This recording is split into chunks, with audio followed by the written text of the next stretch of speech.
मनोज जरांगेंना आता मुंबईत जाऊन आंदोलन करायला खऱ्या अर्थानं आता अवघड किंवा जड जाणार आहे. कारण जी नियमावली सरकारनं मुंबईमध्ये मनोज जरांगे पाटलांच्या आंदोलनासाठी लावली आहे ना, ती अतिशय धक्कादायक आहे आणि मनोज जरांगे पाटील ही नियमावली बघून खरंच मराठी मुंबईत जातील का? किंवा मनोज जरांगे पाटील पुन्हा मुंबईत आंदोलन करतील का? याच्यावर प्रश्नचिन्ह निर्माण झालेलं आहे. नेमकं काय घडलंय?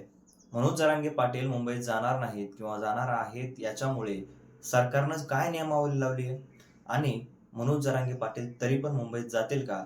हे सगळं आपल्याला या व्हिडिओमध्ये पाहायचं आहे. नमस्कार, मी रणजित. मुद्दा हक्काच्या या चॅनलवर तुम्ही नवीन असाल तर चॅनलला सबस्क्राईब करा, कारण आपल्या चॅनलवर आपण असेच वेगवेगळे विविध माहितीपूर्ण व्हिडिओज खास तुमच्यासाठी बनवत राहत असतो.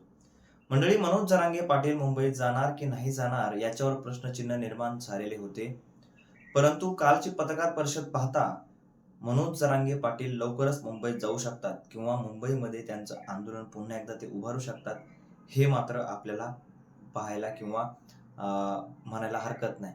कारण 29 ऑगस्टला सगळ्यांनी म्हणजे अंतरवालीत या, मराठ्यांनी अंतरवालीत या, अशा प्रकारचं मनोज जरांगे पाटलांचं हे आव्हान आहे. आणि कालच्या पत्रकार परिषदेमध्ये मनोज जरांगे पाटील बोलता बोलता म्हणाले की मुंबई सगळ्याला आपल्याला जाम करायची, विमानं उडू द्यायची नाहीत, रेल्वे चालू द्यायची नाही आणि सगळं जे आहे ट्रॅफिक जाम करायचंय, कारण त्याच वेळेमध्ये सरकारला जाग येणार आहे, अशा प्रकार सुद्धा मनोज जरांगे पाटलांनी कालच्या पत्रकार परिषदेमध्ये सांगितलं.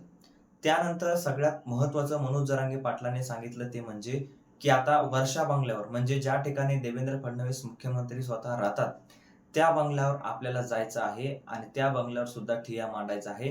कारण त्याच वेळेस देवेंद्र फडणवीसांना जाग येणार आहे मराठ्यांच्या आरक्षणाची, अशा प्रकार सुद्धा मनोज जरांगे पाटलांनी कालची आपली भूमिका स्पष्ट केली. मात्र 1 सप्टेंबरला नवनाथ वाघमारे जे आहेत ते ओबीसीचं आंदोलन मुंबईमध्ये करणार आझाद मैदानावर, त्यांनी सुद्धा सांगितलेलं आहे. मग या आंदोलनादरम्यान आता गृह खात्याने जे आहे ती मोठी पावलं उचललेली आहेत. ते कोणती पावले आहेत?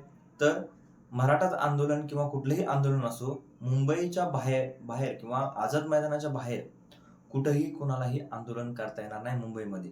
म्हणजे समजा तुम्ही जर आंदोलन करणार आहात किंवा उपोषण करणार आहात, तर तुम्हाला फक्त ज्या आझाद मैदान नेमून दिलेले आंदोलनासाठी त्याच ठिकाणी तुम्हाला आंदोलन करावं लागणार आहे आणि तुम्हाला कुठल्याही इतर भागामध्ये मुंबईच्या, गेल्या वर्षी आपण पाहिलं मराठी मुंबईमध्ये गेले होते, त्यावेळेमध्ये कुठल्याही प्रकारच्या कुठल्याही रस्त्यावर काहीही चालू होतं किंवा रस्त्यावर कुठल्याही गोष्टी आपण पाहिल्या, ज्या आज आपण व्हिडिओ सुद्धा आहेत आपल्याकडे, की रस्त्यावर लोक क्रिकेट खेळतायत किंवा रस्त्यावरच डान्स करतायत, रस्त्यावरच नाचतायत, रस्त्यावरच लोक बसलेले आहेत, रस्त्यावरच अन्न शिजवत आहेत. तर अन्न शिजवायला सुद्धा बंदी आता सरकारने लावलेली आहे. त्याच्यामुळे कडक ही नियमावली मनोज जरांगे पाटलांचं आंदोलन लक्षात घेता सरकारनं तयार केलेलं आहे. सरकार एक प्रकारे आधीच अलर्ट झालेले आहे असं म्हणायला हरकत नाही. याचं कारण बी आपण असंच गेल्या वर्षी पाहिलं होतं की कशा प्रकारचे मराठी मुंबईत आले आणि कशा प्रकारचं वातावरण एक वेगळंच तयार झालं होतं. काही एका महिलेनं तर सामान्य मुंबईकरांना त्रास होतोय अशा प्रकारचं वक्तव्य केल्यानंतर मनोज जरांगे पाटलांनी जी काही भूमिका घेतली, त्यानंतर जे काही वातावरण बदललं, त्यानंतर आता तर मनोज जरांगे पाटील म्हणतात की 6 कोटी मराठी मला मुंबईत न्यायचे आहेत. म्हणजे आमचं 4 टप्प्यात 5 टप्प्यामध्ये हे आंदोलन असणार आहे. सुरुवातीला आम्ही थोडे जण जाणार, त्यानंतर जे पाठीमागे येणार ते आमची तरुण पिढी येणार आणि त्यानंतर आमचे जे काही आहे ते पटक्यावाले म्हणजेच म्हातारे माणसं सुद्धा येणार. अशा प्रकारचं जे काही आंदोलन ठरवलेलं आहे मनोज जरांगे पाटलांनी. आणि याच आंदोलनाकडे लक्ष देता किंवा याच आंदोलनाचा जर महत्वाचा मुद्दा लक्षात घेता, गेल्या वर्षी जे आंदोलन झालं त्याचीच पुनरावृत्ती पुन्हा आपल्याला आता या मुंबईच्या आंदोलनामध्ये पाहायला मिळू शकते. मात्र यावेळेस मात्र सरकार जे आहे ते सावधानगिरी बाळगते आणि सावधगिरीने चालताना आपल्याला पाहायला मिळत आहे. मात्र ही सावधगिरी कितपत काम करते की नाही करते, सरकारने कितीही नियमावली लावली तर मनोज जरांगे पाटील त्या नियमावलीला जुमानतायत का, नियमावली ते स्वतःला लागू करून घेतायत का, हे सुद्धा बघणं महत्वाचं आहे.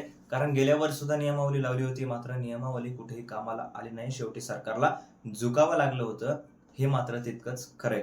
पण हे बघणं महत्वाचं आहे आता नेमकं काय होतंय, पुढची भूमिका सरकार काय घेतंय आणि जरांगे पाटील स्वतः पुढची भूमिका काय घेतायत. एवढे मोठे नेते, मंत्री, खासदार जरांगे पाटलांकडे येऊन गेले, तरी सुद्धा जर सुटलं नाही तर मग मुंबईत जाऊन नक्की प्रश्न सुटेल का, हे सुद्धा बघणं महत्त्वाचं आहे. तुम्हाला काय वाटतं या सगळ्या गोष्टीबद्दल? तुमचं मत कमेंटमध्ये नक्की कळवा आणि भेटूयात नवीन व्हिडिओमध्ये. तोपर्यंत धन्यवाद.